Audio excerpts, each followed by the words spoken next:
11 सितंबर को होने जा रहे भीम आर्मी चीफ और आजाद समाज पार्टी के मुखिया चंद्रशेखर आजाद के नेतृत्व में संविधान बचाने और आरक्षण बचाने को लेकर संविधान लीला का आयोजन, जो कि देश भर में बैठकों का दौर भी जारी है। वहीं हमारे साथ में जो मौजूद है आजाद समाज पार्टी के प्रदेश अध्यक्ष सुनील कुमार चित्तौड़ जी हैं, जो उनसे भी एक बार जानकारी करेंगे कि आज यहाँ पर इस तरह से आजाद समाज पार्टी की तरफ से समीक्षा बैठक की जा रही है। क्या कुछ कहेंगे? 11 सितंबर को एक दिल्ली में बड़े स्तर पर जन आंदोलन किया जा रहा है। आजाद समाज पार्टी के राष्ट्रीय अध्यक्ष आदरणीय भाई एडवोकेट चंद्रशेखर आजाद जी के निर्देश पर आगामी 11 सितंबर को दिल्ली के रामलीला मैदान में माननीय सुप्रीम कोर्ट ने जो केंद्र सरकार को आदेश दिया है आरक्षण में वर्गीकरण करके और उसकी क्रिमिनल छांटने का, उसके विरोध में एक विशाल धरना प्रदर्शन राष्ट्रीय स्तर पर किया जा रहा है।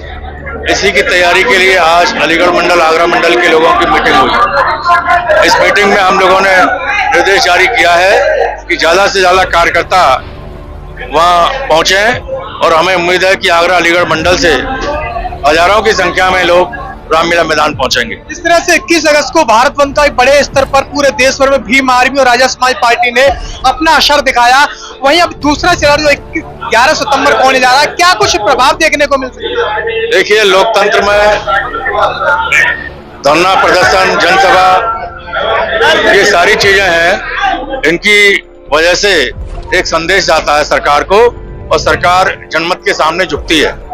तो हमारी सरकार से ये उम्मीद है कि हमारे इस लोकतांत्रिक तरीके से विरोध प्रदर्शन के माध्यम से सरकार जो अनुसूचित जाति जनजाति में वर्गीकरण करना चाहती है, अपने इस आदेश को माननीय केंद्र सरकार द्वारा से अध्यादेश लाके माननीय सुप्रीम कोर्ट में भिजवाए और वापस कराए। तो 18 को 2 अप्रैल को जिस तरह से SC/ST आरक्षण को लेकर के भारत बंद किया गया था, क्या लग रहा है अब की बार 21 अगस्त और 11 सितंबर का जो एक बड़ा जन आंदोलन किया जा रहा है भीम आर्मी और आजाद समाज पार्टी के माध्यम से, क्या सुप्रीम कोर्ट को फिर से नतमस्तक होना पड़ेगा या केवल हवाई करके रह जाएंगे? नहीं, भीम आर्मी और आजाद समाज पार्टी कोई काम हवा में नहीं करती है। हम लोग जमीन के लोग हैं। हमारे कार्यकर्ता देश के कोने कोने में, घर घर में हैं। हम बाबा साहब डॉक्टर भीमराव अंबेडकर जी के अनुयायी हैं। हम अपने हक और अधिकार की लड़ाई में आगे रहेंगे। हम अपने हक अधिकार लेके रहेंगे। हम बहुजन समाज में किसी प्रकार का वर्गीकरण नहीं होने देंगे, किसी प्रकार की द्वेष भावना नहीं होने देंगे, किसी प्रकार से हम लोग नहीं लड़ेंगे। जो कोशिश की जा रही है मनवादी लोगों की कि बहुजन समाज के लोग जाति के आधार पर लड़ते रहें, आरक्षण के नाम पर वर्गीकरण करके ऊपर नीचे हो जाएं, ये इस प्रकार की साजिश का हम लोग पर्दाफाश कर देंगे। अनुसूचित जाति में, जनजाति में आज तक सरकार की नौकरियों में जो भी वैकेंसी निकलती है, किसी भी वैकेंसी में किसी को एग्जाम देने से कोई नहीं रोकता है। जिसमें योग्यता होती है वो लोग आवेदन करते हैं, जिसमें योग्यता होती है वो लिखित परीक्षा पास करते हैं, जिसमें योग्यता होती है वो इंटरव्यू पास करते हैं और उन लोगों का सिलेक्शन हो जाता है। कोई किसी को रोकता नहीं है। ये तो भाजपा के लोग, RSS के लोग समाज में लोगों को गुमराह करके विद्रोह पैदा करने की कोशिश कर रहे हैं। इस विद्रोह को हम लोग नहीं होने देंगे। हम अपने लोगों को समझाएंगे, भाईचारा बनाएंगे, बहुजन समाज को एकजुट करके इस देश की शासन सत्ता को अपने हाथ में लेके सरकार में आके हम अपने गरीब लोगों को अनुसूचित जाति में, अनुसूचित जनजाति में, अन्य पिछड़े वर्ग में जो हमारे गरीब लोग हैं उनको विशेष अधिकार देकर उनको बहुत आगे लाने के लिए अच्छे से अच्छे हम लोग कार्यक्रम लेके आएंगे। RSS और भाजपा जिस तरह से आरक्षण को ध्वस्त करने में लगे हुए, भीम आर्मी और आजाद समाज पार्टी के तमाम जो कार्यकर्ता हैं चंद्रशेखर आजाद के साथ में कंधे से कंधे से लगा करके चल रहे हैं। क्या कुछ 11 सितंबर की रणनीति है? 11 सितंबर की रणनीति है कि उत्तर प्रदेश और देश के तमाम सूबों से लगभग 25 राज्यों से भीम आर्मी के साथी और आजाद समाज पार्टी के साथी पूरे देश के अंदर अपनी गाड़ियों से और अपने किराए भाड़े से लाखों की संख्या में रामलीला मैदान पहुंचकर केंद्र सरकार को अपनी ताकत का एहसास कराएंगे और इस आरक्षण वाले मुद्दे को हर हालत में पार्लियामेंट के अंदर विधेयक के रूप में प्रस्तुत करा के वापस सुप्रीम कोर्ट में भिजवाएंगे। इसको समाप्त कराने का काम करेंगे। भीम आर्मी चीफ चंद्रशेखर आजाद ने जिस तरह से 21 अगस्त का जो आह्वान किया था आंदोलन का, और वहीं PM नरेंद्र मोदी ने भी यह कहकर कि टाल दिया कि नहीं, ये वर्गीकरण क्रिमिनल लागू नहीं होगा। अब जिस तरह से 11 सितंबर को दूसरा एक आंदोलन का, महाआंदोलन का ऐलान किया है और आप दिन रात लगातार आप पूरे देश भर में मीटिंगों का दौर जारी है, इसको लेकर के आपको क्या कहना है? देखिए, उन्होंने जो क्रीमी लेयर को लागू नहीं करने का आश्वासन दिया है कुछ सांसदों को।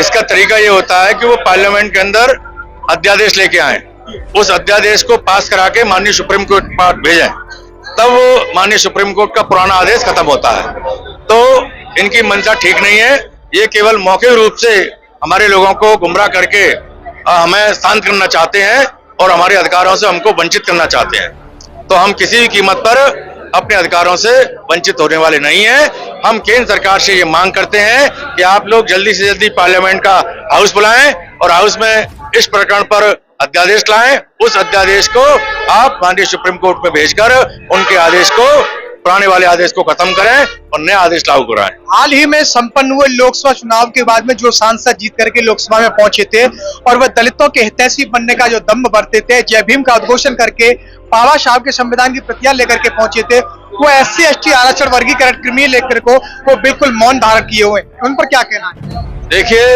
ये तो इस देश के अंदर विडंबना है कि बाबा साहब डॉक्टर भीमराव अंबेडकर जी ने भारत के संविधान में अनुसूचित जाति और जनजाति के लिए आरक्षण की व्यवस्था की थी कि आरक्षित सीटों से जो विधायक बनेंगे, सांसद बनेंगे, वो लोग हजारों साल से जो अनुसूचित जाति जनजाति के लोगों को शिक्षा नहीं मिली, सम्मान नहीं मिला, सुरक्षा नहीं मिली, न्याय नहीं मिला, इसकी वजह से लोग परेशान होकर भुखमरी के शिकार रहे और मेहनत मजदूरी करते रहे।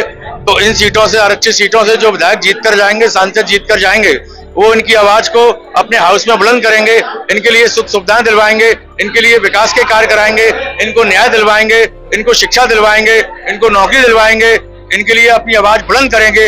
लेकिन वो लोग अपनी आवाज बुलंद नहीं कर पाते हैं क्योंकि वो कांग्रेस के नाम पर जीतते हैं, भाजपा के नाम पर जीतते हैं, जनता पार्टी जनता दल के नाम पर जीतते हैं, अन्य मनवादी पार्टियों के नाम से जीतते हैं। तो उनकी जगह उनको उन पार्टियों से जीतने के कारण वो अपने आप को ऐसा मानते हैं कि यदि हमने अपने समाज की बात की तो हमारी टिकट कट जाएगी, हमको ये लोग पार्टी से निकाल देंगे, इसलिए वो खुलकर हमारी बात को हाउस के अंदर नहीं रखते हैं। पीडीए का नारा देने वाले अखिलेश यादव ने SC ST आरक्षण पर बिल्कुल भी मौन धारण कर लिया है, जहां तक कि वो दलित, पिछड़ा और अल्पसंख्यक की बात करते हैं, इस पर क्या कहना है? ये तो पूरी जनता देख रही है कि कांग्रेस और समाजवादी पार्टी ने 2024 के लोकसभा चुनाव में संविधान की रक्षा करने के नाम पर लोगों से वोट लिया और जब संविधान पर चोट की गई, अनुसूचित जाति जनजाति पर चोट की जा रही है, तो दोनों पार्टियों के नेता चुपचाप हैं। तो ये स्पष्ट हो चुका है जनता के बीच में कि कांग्रेस पार्टी और समाजवादी पार्टी अनुसूचित जाति और जनजाति, अन्य पिछड़े वर्ग के लोगों का भला नहीं कर सकते हैं। इस पार्टी के लिए तो केवल एडवोकेट चंद्रशेखर आजाद और आजाद समाज पार्टी ही आगे आई है जो इनकी लड़ाई लड़ रही है, और ये पार्टी आगे जाके सत्ता में पहुंचकर इन सब लोगों के हित के लिए काम करेगी, सबको सम्मान देगी, सबको सुरक्षा देगी, सबको न्याय देगी, सबको शिक्षा देगी, सबको नौकरी देगी। जिन जजों ने 1 अगस्त को यह फैसला लिया SC ST वर्गीकरण को लेकर के, उनमें दलितों की जो तादाद है वो कम है, उनसे क्या अपेक्षा कर सकते हैं आप? वो तो एक व्यक्ति है, 7 में से 6 लोग बहुमत के आधार पर उसको पास कर गए, तो उनसे क्या अपेक्षा की जा सकती है? और जुडिशियरी के अंदर तो रिजर्वेशन भी नहीं है, वहां तो जज बनने के लिए कोई लिखित परीक्षा ही नहीं है। तो ये तो पूरा जो ढांचा है सरकार का, ये तो मनुवादी लोगों ने अपने स्तर से अपने हित में बना रखा है। इसी से तो नुकसान हो रहा है, इसी से तो 74 साल हो गए संविधान को लागू हुए, अभी तक लोगों की रिपोर्ट थाने चौकी में जाति पूछ के हो रही है। जाति के आधार पर कमजोर वर्ग के लोगों को न्याय नहीं मिल रहा थाने से। पूरे देश के अंदर बलात्कार की घटनाएं हो रही हैं, हत्याएं हो रही हैं, पुलिस प्रशासन तुरंत कार्रवाई नहीं करता है क्योंकि हत्या और डकैती करने वाले लोग ताकतवर लोग हैं जिनकी पहुंच सरकार में है, तो सरकार अपने लोगों के खिलाफ कार्रवाई नहीं करती है। तो इस देश का जो बहुजन है, जिसको शूद्र कहा गया, जिसको पिछड़ा कहा गया, जिसको आदिवासी कहा गया, जिसको दलित कहा गया, वो तो कमजोर है सत्ता ना होने के कारण। इसीलिए बाबा साहब कह के गए थे, इस देश के कमजोर वर्ग के लोगों, मैंने आपको वोट डालने का अधिकार दिलवा दिया, अब आप लोग अपने जैसे लोगों में भाईचारा बनाओ, अपना नेता बनाओ, अपनी पार्टी बनाओ, इस देश के अंदर सांसद विधायक बनाओ, अपने मुख्यमंत्री और प्रधानमंत्री बनाओ, इस देश की सत्ता को अपने हाथ में लो। जब आपके हाथ में इस देश की सत्ता होगी तो आप इस देश के अंदर अपने लोगों की समस्याओं का समाधान स्वयं कर सकते हैं। ये कांग्रेस, बीजेपी और दूसरे मनुवादी लोग आपकी समस्याओं का समाधान कभी नहीं कर सकते हैं। आज जिस तरह से समीक्षा बैठक की, कितने लोगों ने आजाद समाज पार्टी की सदस्यता ग्रहण की? सैकड़ों की संख्या में आज बड़े पैमाने पर मैनपुरी से, फिरोजाबाद से और अपने हाथरस से, एटा से, आगरा से सैकड़ों की संख्या में लोग आए, बहुजन समाज पार्टी को छोड़कर आए, समाजवादी पार्टी को छोड़कर आए, और बड़े पैमाने पर सदस्यता ग्रहण चल रहा है। पूरे देश के अंदर रोजाना सदस्यता ग्रहण हो रही है। चंद्रशेखर आजाद की कार्यशैली से प्रभावित होकर लगातार दिनों दिन कुनबा बढ़ता ही आ रहा है, क्या कहेंगे? ये उनकी नेक नियति का असर है। चंद्रशेखर आजाद जैसे दिल में है ऐसे मुंह पर हैं।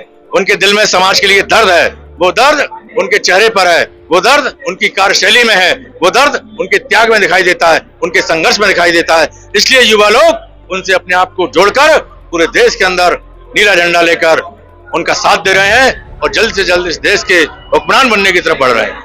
तो ये थे हमारे साथ में पूर्व एमएलसी प्रदेश अध्यक्ष सुनील कुमार चित्तौड़ी थे, जो कि आज आगरा में एक समीक्षा बैठक की और 11 सितंबर को बड़े स्तर पर एक महाआंदोलन होने जा रहा है। इसको लेकर के SC/ST आरक्षण वर्गीकरण, क्रिमिनल यानी कि आरक्षण को बचाने के लिए और संविधान को बचाने के लिए एक बड़े स्तर पर इस आंदोलन को गति दी जा रही है। भीम आर्मी चीफ चंद्रशेखर आजाद के समर्थन में यहाँ लाखों लोग एक ऐलान के बाद में, एक आह्वान के बाद में लगातार और ये जो बड़ा जनसैलाब उमड़ने को देख रहे हैं। मैं आपको दिखा दूं यहाँ पर इस तरह से कि यहाँ तमाम जो लोग हैं यहाँ पर जो है ये मीटिंग का दौर चल रहा है और वो जिस तरह से तैयारी चल रही है। 11 सितंबर को प्रथम चरण जो 21 अगस्त को हुआ था, दूसरा चरण का जो आंदोलन है वो 11 सितंबर को होने जा रहा है। रामलीला मैदान में भीम आर्मी प्रमुख चंद्रशेखर आजाद के साथ में तमाम ऐसे संविधान बचाओ रैली का महाआयोजन होने वाला है। साथ ही जुड़े रहिए आप हमारे साथ में, फिर आएंगे वीडियो को लेकर। तब तक के लिए जय भीम, जय भारत। इस खबर को देखने के बाद क्या है आपकी राय, नीचे दिए गए कमेंट बॉक्स में दीजिए अपनी राय। ऐसी तमाम बड़ी खबरों को देखने के लिए जुड़े रहिए हमारे साथ। खबर अच्छी लगे तो लाइक कीजिए और शेयर कीजिए और हाँ, चैनल को सब्सक्राइब कर घंटे वाली बटन को दबाना ना भूलिए। फिर आते हैं आपके बीच कुछ खास खबरों के साथ, तब तक के लिए जय भीम।